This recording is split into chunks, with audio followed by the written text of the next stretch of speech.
Have you ever stood in front of a 19th century building and felt, not admiration, but unease? Like the building was older than it was supposed to be.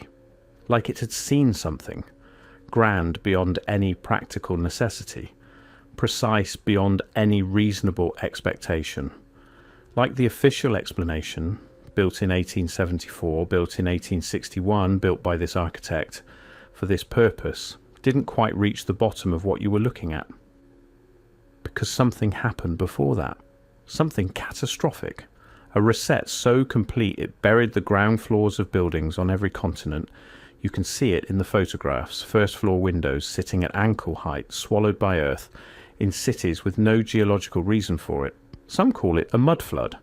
Others point to plague, to war, to something we don't have language for yet. We don't know what it was. But the buildings remember. And the maps remember. Before a certain decade, the maps show a civilization spanning most of the known world, Tartaria. Then, in the same years the earth seems to have swallowed those streets whole, it vanishes from the cartographic record, not conquered, not renamed, erased. And in the silence after that erasure, someone built simultaneously, on every inhabited continent, hundreds upon hundreds of monumental stone structures.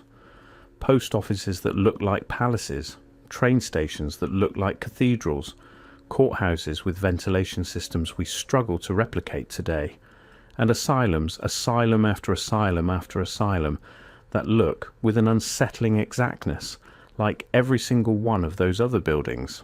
All of it raised, we are told, by men with horses and hand tools in timelines that simply do not add up. They weren't built, they were inherited.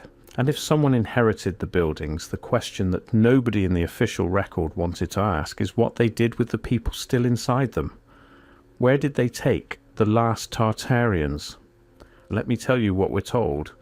We're told that the mid-19th century saw a humanitarian revolution in the treatment of the mentally ill.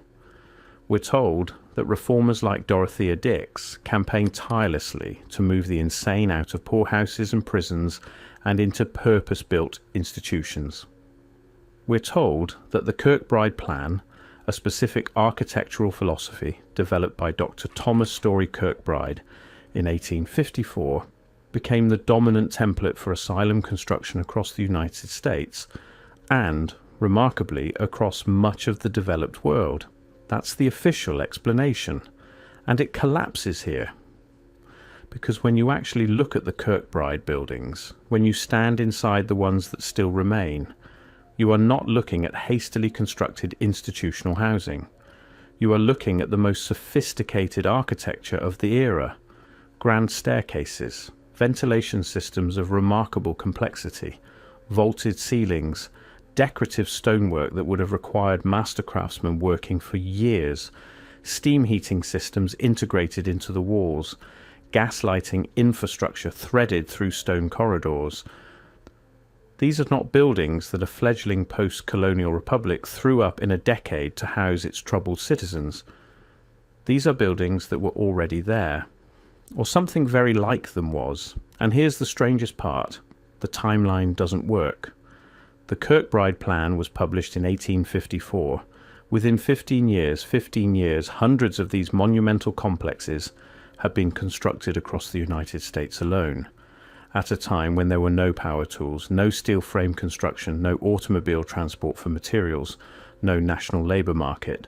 A building of this complexity, built today with all of our modern machinery, would take 5 to 10 years and cost hundreds of millions of dollars. They built dozens of them simultaneously. Who built them? Where did the skilled labour come from? Where are the construction records, the quarry contracts, the accounts of the massive disruption such projects would have caused to surrounding communities? The silence is deafening. By 1880, there were over 140 public psychiatric institutions operating in the United States. Pause on that number. 140 institutions, each housing, on average, several hundred patients, some housing over 1,000. The Willard Asylum in New York held over 2,000 at its peak. The Danvers State Hospital in Massachusetts, the Napa State Hospital in California, all of them filled rapidly, efficiently, quietly, almost as soon as they opened. We are told these patients came from poorhouses and prisons and the private homes of overwhelmed families. We are told that industrialization had created a new class of the mentally disturbed, that urban crowding and alcohol and the stresses of modern life had broken the minds of ordinary people in unprecedented numbers. Maybe. But when you look at the admission records that survive, and many of them conspicuously do not, you find categories of diagnosis that have no modern equivalent. Moral insanity. Nostalgia. That one is particularly striking. Nostalgia, the uncontrollable longing for a home that no longer exists. This was classified in the 1860s and 1870s as a legitimate form of mental illness, requiring institutional confinement. Who was nostalgic? For what home? For what world? The official explanation says these were homesick soldiers, immigrants missing the old country, rural people displaced by industrialization. But the evidence suggests something much larger may have been happening, because the timing is not incidental. The great wave of asylum construction begins in earnest in the 1840s and 1850s. This is the same decade in which the maps begin to change, the same decade in which Tartaria, or whatever we choose to call the prior civilization, the one whose buildings still stand in every city in the world, begins to disappear from official cartography. The 1860 Stela Atlas still shows Tartaria. By 1880 it is gone. Not conquered, not absorbed, not renamed, simply gone, excised, as though it had never been there. And simultaneously the asylums fill. Once you see it, you can't unsee it. If this investigation resonates with you, if these patterns trouble you as much as they trouble me, consider sharing it. The questions we ask together are harder to silence than the questions we ask alone. Between 1854 and 1929, approximately 250,000 children were transported by rail from the cities of the eastern seaboard to rural towns across the Midwest, the Great Plains, and the American South. This was the orphan train movement, organized primarily by Charles Loring Brace and the Children's Aid Society. The official explanation: these were the abandoned and orphaned children of urban poverty, given a fresh start with farm families who needed labor. The deeper I went, the stranger this became, because 250,000 is not a number that emerges from ordinary urban poverty, not in the mid-19th century, not in a country of 30 million people.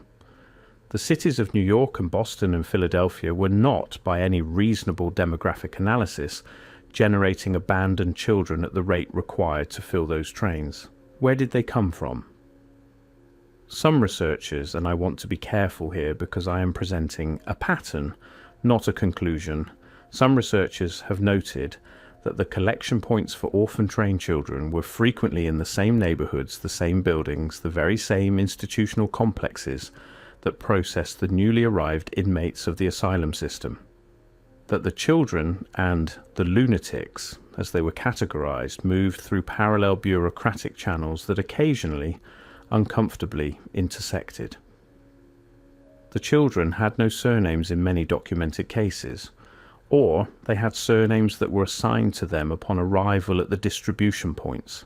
Germanic surnames, Slavic surnames, names that suggested origins in cultural communities that were, by the official history, not supposed to exist in significant numbers in North America.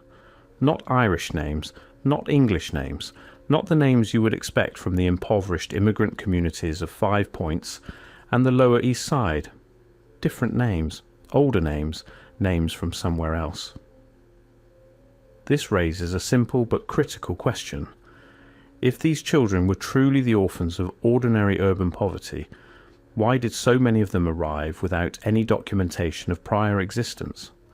Here is where the pattern repeats with unsettling precision.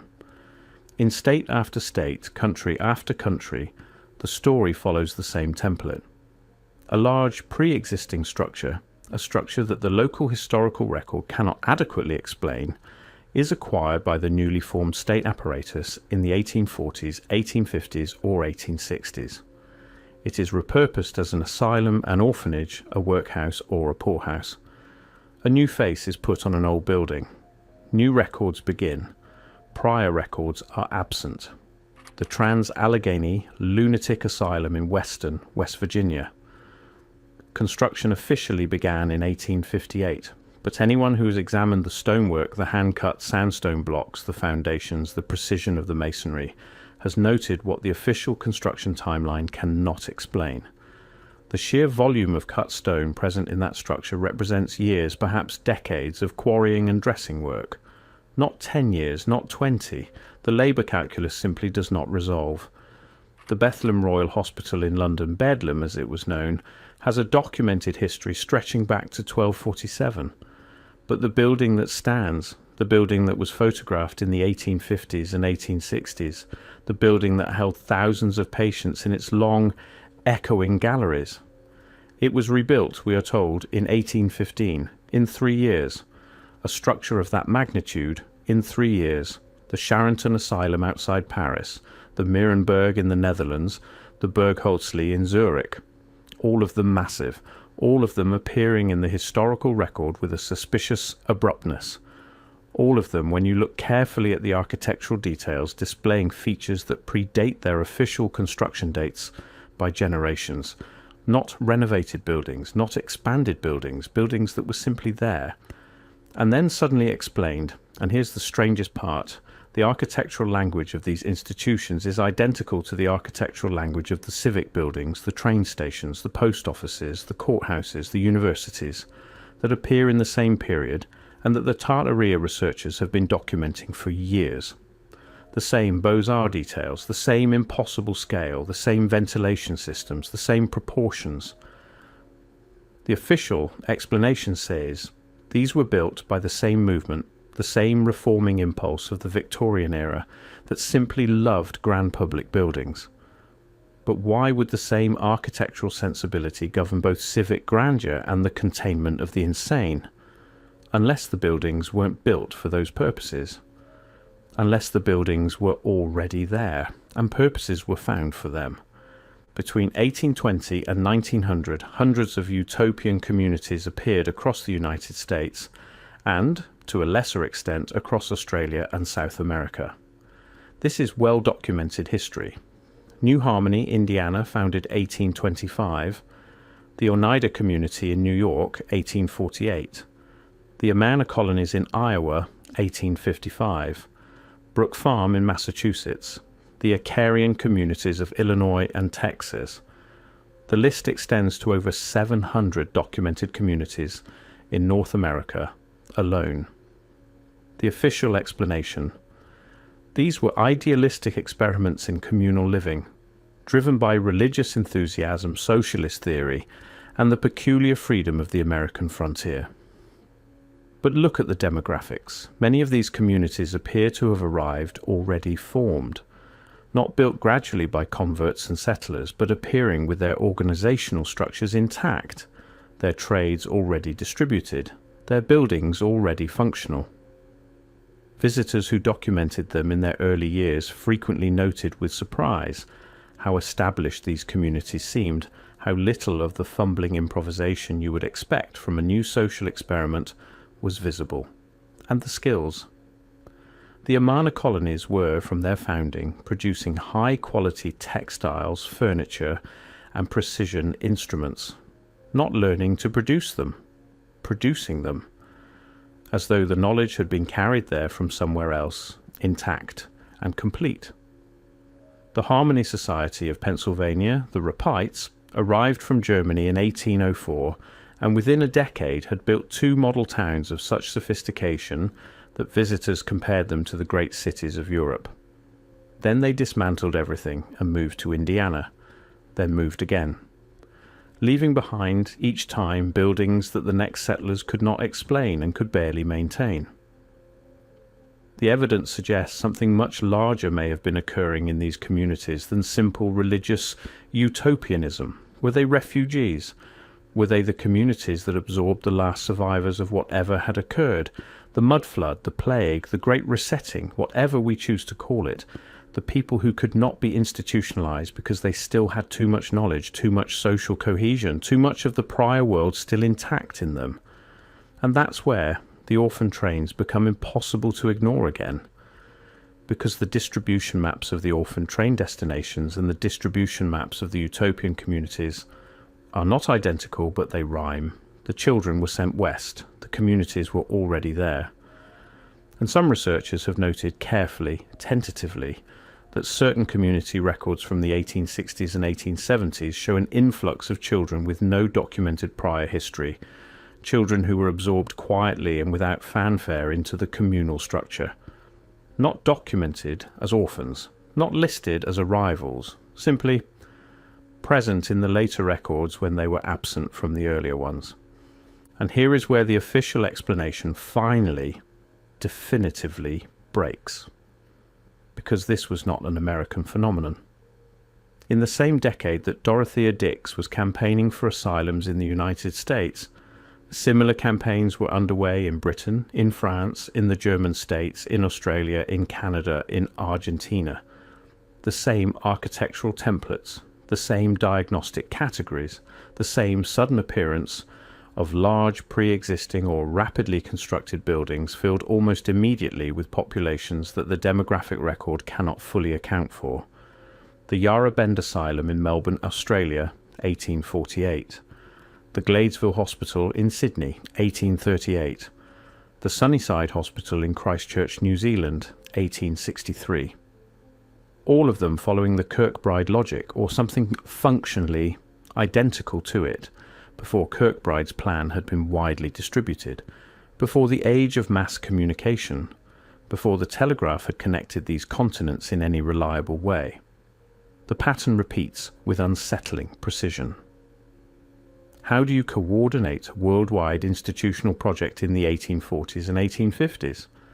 How do you ensure that Australia and New Zealand and South America and the United States and Western Europe all adopt functionally identical approaches to the containment of an unspecified population, simultaneously, with no visible communication infrastructure capable of achieving that coordination?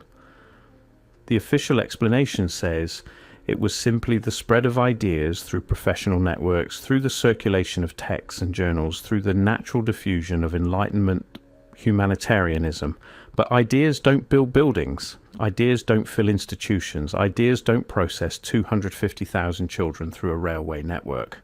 Something coordinated this. Something moved. The deeper you go into the archive, the more you notice what isn't there. Not the evidence that contradicts the official narrative. That would be manageable, explicable. No, what you notice is the absence, the gaps, the records that should exist and do not, the transition periods that are undocumented, the populations that appear in one census and vanish in the next. The 1850 census categories in the United States include a designation that by 1870 has disappeared entirely. Not evolved, not renamed, disappeared. As though someone went back through the bureaucratic architecture and removed a category of person. You've seen the admission records of several major asylums, the Willard, the Utica, the Trans-Allegheny, show periods of several years in the 1860s where intake documentation is either absent, damaged, or recorded in a format inconsistent with the records immediately before and after. Not a fire, not a flood, simply different, as though a different system was briefly in operation and then quietly regularized. The orphan trains, for all that 250,000 children is a well-documented number, are remarkably poorly documented at the individual level. The placing out records that survive are fragmentary. The receiving families were not always required to maintain documentation. The children were, in many cases, legally renamed upon placement. Their prior identities were not preserved, not accidentally, not through bureaucratic negligence, through policy. The silence was deafening, once I began to listen for it. There is a collection of objects recovered from the walls of the Danvers State Hospital during its demolition in the early 2000s, sealed into the walls, not hidden in any obvious sense, simply present inside the structure. objects that should not have been there. Not modern objects, not institutional objects, personal objects. A small carved wooden figure in a style that does not correspond to any identified folk tradition of the northeastern United States. A collection of documents written in a cursive script that the archivists who handled them described as resembling but not identical to several Eastern European languages. A set of instruments whose purpose was not identified. What knowledge did they carry, the last people who came through those doors? What did they remember that we have forgotten? And who decided that what they remembered was madness? This raises the final question, the one I cannot answer, the one I'm not sure anyone alive can answer. If a civilization was erased, if a world-spanning culture of sophisticated people was dispersed, institutionalized, orphaned, absorbed into utopian communities and railway cars and the long corridors of the Kirkbride buildings, what happened to what they knew? What happened to the techniques, the cosmology, the understanding of materials and proportion and energy that built those impossible buildings in the first place? Did it die with them in the asylums? Did it survive in fragments, in the skills of the Amazon craftsmen, in the strange productivity of the Harmony Society, in the children placed with farm families in Nebraska and Kansas who never knew their real names? Or is it still there, waiting, sealed into walls, written in scripts we don't recognize, carried in the muscle memory of traditions whose origins we have stopped thinking to question? I began this investigation skeptical. I want to be honest about that. I came to these questions as a researcher, not a believer, and I remain, technically, in the posture of the skeptic. I have not proven anything. I have shown patterns, I have asked questions, I have noted absences, but the patterns accumulate, and once you see them, you cannot unsee them. A civilization that was here, buildings that cannot be explained by the timeline we are given, institutions that appeared simultaneously across the world, children without names, adults with memories of a world that no longer existed, classified as insane for remembering it, communities of impossible competence materializing in the American interior, sustaining themselves for generations on knowledge whose source they could not always name. Not a conspiracy, not exactly. Something larger than conspiracy, something more like a managed forgetting. A world-spanning, coordinated, architecturally ambitious program of erasure and containment. Was this what the asylums were for? Were the orphan trains the last movement of a diaspora we have no name for? Are the buildings still standing around us, the grand train stations, the ornate post offices, the universities with their impossible masonry? Are they monuments to the people who were taken away? Or are they the cages that replaced them? I don't know. I genuinely do not know, and that in itself, the fact that we do not know, cannot know, are perhaps not meant to know, may be the most significant finding of this entire investigation. The last Tartarians were taken somewhere. The question is whether any part of what they knew came with them, and whether any part of it survived.